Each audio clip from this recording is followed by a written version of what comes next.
런던 남쪽의 작은 시골 마을에 살고 있었던 쌍둥이 형제가 있습니다. 1982년 8월 18살이었던 형 마커스와 동생 알렉스. 이날 동생 알렉스는 고등학교 친구 결혼식에 참석할 예정이었습니다. 아침 일찍 형 마커스는 물었어요. 알렉스, 오늘 결혼식 간다며? 오토바이 타고 갈 거야? 오늘 늦게 오겠네. 조심히 다녀와. 이런 형의 말에 알렉스는요. 알겠어, 걱정하지 마. 잘 다녀올게. 오토바이에 올라탄 알렉스는 웃으면서 그렇게 집을 나섰습니다. 하지만 1982년 11월 눈을 떴을 때 알렉스 그는 병원 병실에 있었어요. 정신을 차린 알렉스를 보자마자 그 옆에 있었던 형 마커스는 소리 질렀습니다. 알렉스, 정신 차린 거야? 나 누군지 알겠어? 너 3개월 동안 잠들어 있었어. 괜찮은 거야? 알고 보니까 결혼식 가겠다고 오토바이 타고 가다가 교통사고가 났고 무려 3개월 동안 혼수 상태였던 거예요. 혼수 상태. 알렉스는 눈앞에서 울고 있는 이 남자가 자신의 쌍둥이 형제 마커스라는 걸 단번에 알아차렸습니다. 하지만 형인 마커스가 알렉스와 이런저런 얘기를 막 하는데 뭔가 조금 이상한 거예요. 애가 뜨문뜨문 기억을 못하는 것 같아. 실제로 알렉스는 깨어난 지 몇 분 안 돼서 바로 이런 말을 했었다고 해요. 형, 여기 어디야? 난 누구야? 자기가 누구인지, 뭐 하던 사람인지, 나이는 몇 살인지 다 잊어버린 거예요. 오직 형만을 기억하고 있는 상태. 놀란 형 마커스는요, 알렉스에게 이것저것 다양한 질문들을 막 하기 시작했습니다. 알렉스, 우리 엄마 이름이 뭐야? 우리가 어디 살고 있었지? 몰라 형. 아무것도 기억이 안 나. 이때의 교통사고의 영향으로 알렉스가 마커스에 대한 것 이외에 지난 18년 동안의 모든 기억을 잃어버린 겁니다. 심지어 자기가 사귀고 있었던 여자친구까지 전부 말이죠. 마커스는요, 알렉스가 기억할 수 있도록 종종 알렉스의 여자친구, 지인들 모두 다 데리고 병실로 왔습니다. 알렉스, 이 사람이 누군지 알겠어? 하지만 끝내 기억하진 못했어요. 시간이 지나가면서 알렉스는 형 마커스 덕에 기억 안 나면 안 나는 대로 이 삶에 만족하게 됐습니다. 하지만 뭔가 좀 찜찜한 게 하나 있었어요. 형 마커스가 가끔씩 아빠, 엄마 혹은 사촌들 이런 얘기를 하긴 했어요. 그런데 진짜 말뿐인 거예요. 마커스의 입에서 나오는 가족들의 이야기뿐. 실제 알렉스가 병원에 있으면서 이 엄마라는 여자, 아빠라는 남자 한 번도 병실에 찾아오지도 않았고 친척 또한 마찬가지였습니다. 그렇다 보니까 좀 이상했던 거예요. 형, 아빠, 엄마는 아들인 내가 이렇게 병원에 있는데도 한 번도 안 오네? 이렇게 물을 때마다 형 마커스는요, 아무 대답을 하지 않았습니다. 그렇게 시간이 더 흘러 알렉스는 퇴원했고 그렇게 형과 함께 살던 집으로 돌아오게 되는데 그때부터 더 이상해. 형 따라서 자기가 살았다는 집 앞에 딱 섰는데 와, 대저택이야. 와, 형, 우리 이렇게 큰 집에 살았었어? 그런데 정작 이 형이 향한 곳은요, 이 대저택 그 뒤쪽 구석진 데에 있는 작은 판잣집이었습니다. 이 대저택이 우리 집 아니야? 알고 보니까 이 대저택에 우리 엄마 아빠가 살고 있고 우리는 이 바로 옆 쓰러져가는 판잣집에서 살았다네. 당연히 이 상황이 좀 이상했어요. 거기다 알렉스가 태어난 이후에 이 쌍둥이 형제와 아빠, 엄마, 이 부모는요, 단 한 번도 같이 밥을 먹은 적이 없었고요. 아빠, 엄마가 살고 있다는 대저택 집에 들어가도 자기들 방도 없었고 이 방, 저 방 마음대로 둘러볼 수도 없었습니다. 그러니까 모든 기억을 잃어버린 알렉스 입장에서는 이 상황 자체가 이해가 안 되고 답답했던 거예요. 당연히 형 마커스에게 계속 물었습니다. 형, 우리 엄마 아빠랑 계속 이렇게 산 거야? 하지만 가족에 대해 물을 때마다 형 마커스는 입을 다물었습니다. 이렇게 되니 어느 순간 이 알렉스도 물어봐 봤자 대답을 안 해주니까 됐다. 몰라. 안 물어볼래. 알렉스도 포기.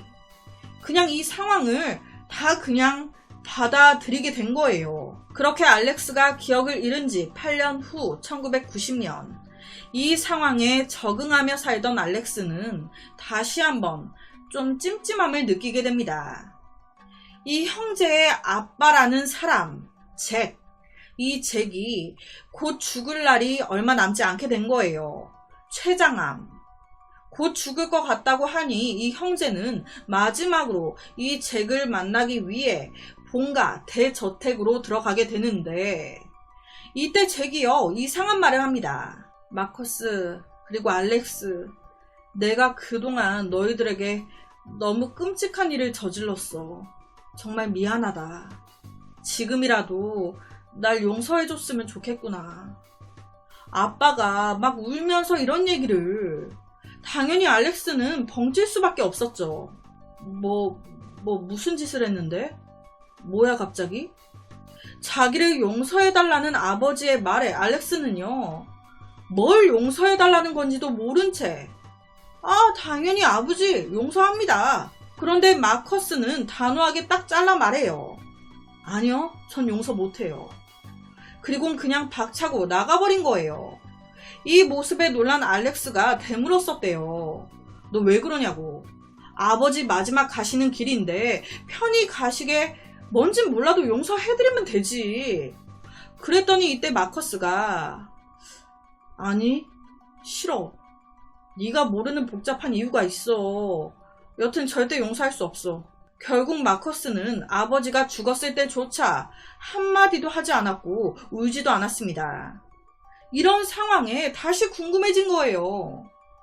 도대체 이 가족들 사이에 무슨 일이 있었던 거야? 답답해 미치겠네. 이 쌍둥이는요, 아버지가 죽었으니까 대저택으로 들어와서 엄마와 함께 살 줄 알았대요. 하지만 이 엄마는 아버지가 죽고 난 후에도 쌍둥이 아들들에게 집 현관 키조차 주지 않았습니다. 그러니까 이 쌍둥이 형제 계속 창고에서 산 거예요. 그러다 아버지 잭이 죽고 몇 년 후 바로 이 어머니까지 쓰러지게 됩니다. 뇌에 종양이 생긴 거예요. 몸이 불편해진 엄마를 끝까지 챙기고 보살핀 건 막내 아들 알렉스였습니다. 막내 아들의 보살핌을 받던 엄마는 알렉스가 32살이 된 1996년 사망을 하게 됩니다. 엄마의 장례식에서 알렉스는 되게 슬프게 울면서 엄마, 내가 지난 기억을 잃었지만 지난 몇 년 동안 엄마의 아들로서 너무 행복했고 좋았습니다. 사랑합니다. 엄마, 그곳에선 편히 쉬세요. 조용히 마지막 말을 남겼습니다. 하지만 이날 또한 슬픔에 빠진 사람은 알렉스 뿐이었어요. 아빠, 엄마 모두 죽었음에도 마커스는 전혀 슬퍼하지 않았습니다. 그렇게 두 분 다 돌아가신 뒤에 이 남게 된 형제는요, 부모님의 유품을 정리하기 위해 대저택의 이곳 저곳에 모든 방들을 확인하기 시작했습니다. 그리고 그 과정에서 한 번도 들어가 본 적이 없었던 부모님의 침실을 딱 들어가게 되는데 한 서랍을 여니까 거기에 알렉스가 병원에 있을 때 알렉스에게 친척들이 보내온 편지에 돈까지 다 쌓여져 있는 거예요. 다 알렉스한테 온 거야. 알고 보니까 어떤 이유에서인진 모르겠지만 이 엄마 아빠가 이 형제들에게 온 돈과 편지를 모두 전달하지 않고 숨겼던 겁니다. 도대체 왜 숨겼지? 거기다 알렉스가 부모님이 사용하던 화장실을 쓱 보게 됐는데 와, 이거 뭐야? 화장실에 큰 옷장 같은 게 있는데 그걸 딱 여니까 엄청난 양의 성인용 장난감이, 그 성인용품, 그 양에 너무 놀란 거예요. 와, 형, 일로 와봐, 이거 봐. 그런데 당황한 알렉스와는 달리 이 마커스는요, 담담했습니다. 아, 그거 신경 쓰지 마. 너 그냥 청소해. 그렇게 이 방 저 방을 뒤지다가 알렉스가 한 사진을 발견하게 되는데, 한 10살 정도 된 것 같은데 발가벗은 채 가만히 서 있는 쌍둥이 사진. 제대로 된 사진도 아니었어요. 목이 잘려 있었습니다. 그러니까 사진이 이렇게 있으면 이렇게 목까지 이렇게 찢어 놓은 거죠. 목이 잘려 있긴 했지만 알 수 있었어요. 누가 봐도 알렉스와 마커스였습니다. 형, 이거 봐. 이거 우리 같은데 우리 얼굴이 없는 나체 사진으로 엄마는 뭘 한 거지? 이게 촉이 있잖아요. 와, 설마. 그러니까 이때 처음으로 물어본 거예요. 설마 형, 우리 엄마한테 학대당했었어? 이 말에 마커스는 조용히 고개를 끄덕였습니다. 와, 이걸 알게 된 순간 너무 놀랬겠죠. 난 그것도 모르고 날 학대한 엄마를 마지막까지 지키고 슬퍼하고 그리워했으니. 알렉스는 진짜 막 처음으로 분노하면서 마커스한테 이제 그만 좀 숨기고 얘기 좀 해달라고, 두 분 다 돌아가신 상황에서 내가 알아야 되지 않겠냐고 막 화를 냈습니다. 그랬더니 마커스가 그때서야 입을 열기 시작하는데, 이 엄마가요, 막 그냥 몸을 굴리던 여자였어요. 이 엄마는요, 자신의 쌍둥이 아들들을 작은 창고 같은 데에 가두고 남자들과 막 관계를 가지는 걸 넘어서서 자기 그 남자들을 아들이 있는 창고로 데리고 옵니다. 알렉스, 마커스, 엄마가 니네 친구 데리고 왔어. 엄마랑 이 아저씨랑 다 같이 늘 하던 대로 즐기자. 썩을 진짜. 그런 식으로 자기 쌍둥이 자식을 성폭행한 거예요. 그걸 즐긴 여자였던 겁니다. 그런 여자를 엄마라고 알렉스가 아무것도 모르고 마지막까지 병간호를 하고 있었으니, 와, 이거 진짜. 그렇게 살다가 이 여자가 자기보다 20살 많은 남자를 만난 거예요. 그 남자와 재혼을 한 겁니다. 그게 누구? 잭, 아빠였던 거예요. 그러니까 친아빠가 아닌 의붓 아빠였던 거죠. 자기들에게 몹쓸 짓을 서스름 없이 했던 아빠. 이 잭은요, 쌍둥이 형제를 자기 자식으로 생각도 안 했고 받아들이지도 않았습니다. 그래서 자기 그 대저택에도 못 들어오게 했던 거예요. 저 새끼들이 왜 내 집에 들어와서 사냐고.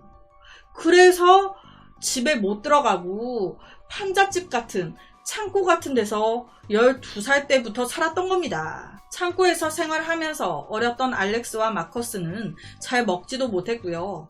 학대에 대한 두려움 속에 살아야 했습니다. 어머니 아버지의 만행으로 인해 정서적 불안과 난독증까지 와가지고 학교에서 친구들에게 괴롭힘까지 당해야 했어요.